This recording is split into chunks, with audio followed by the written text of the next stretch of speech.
الآية كتير واضحة: لا تصنع تمثال أو صورة بما فوق السماء وما تحت الأرض. I have a question. Why do Catholics have images and statues? I see statues of angels and of saints, also statues of other creatures, as well as finding paintings and stained glass windows and various other types of images. But isn't it true that God gave us the 10 Commandments, which tell us, "You shall have no images"?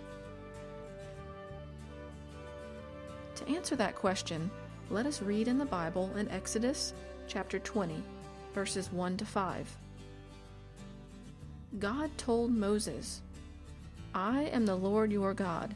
You shall have no other gods before me. You shall not make for yourself a graven image. You shall not bow down to them or serve them." Does this mean we are to have no images at all? The answer is no. If we look at the Bible, we see that God commands even Moses to make statues and images. One example is that God commanded Moses to make the Ark of the Covenant, the most sacred object in the Old Testament. And on top of this ark, God commanded Moses to make statues of golden angels. God also commanded Moses to make his brother Aaron, the high priest, vestments of various colors, with stones and jewels, as well as putting various images, like the pomegranates, onto the robe. God also commanded Solomon, the son of King David, to build the Jewish temple in Jerusalem. And this was majestic.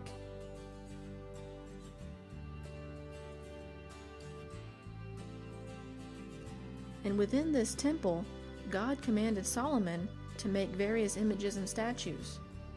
He commanded him to put bulls and oxen and lions, as well as angels, various types of vegetation, flowers, and fruits.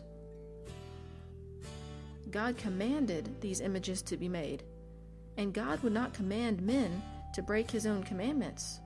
So what does this commandment mean? To better understand this, let's look at what happens in Numbers chapter 21, verses 1 to 9.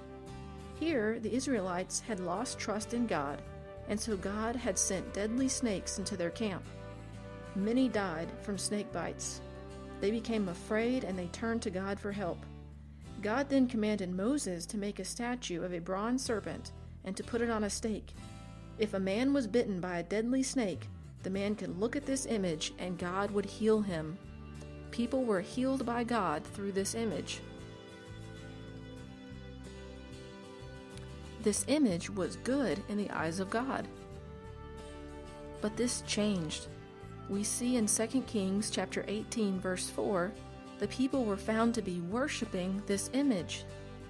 But worship is for God alone.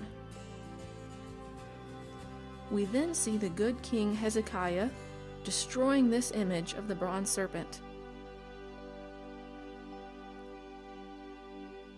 He was showing the people that worship is for God alone. This shows us that images are not bad, as long as they are not worshipped and treated like false gods. Images can be good.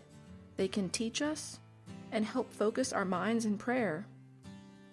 When we see paintings and statues and pictures and stained glass windows, these things can show us God's glory in creation, and it can also show us the power of God's grace working in the lives of saints. Having images does not disobey God's commands, but we are to never worship the images, and we are to never worship anything other than God alone.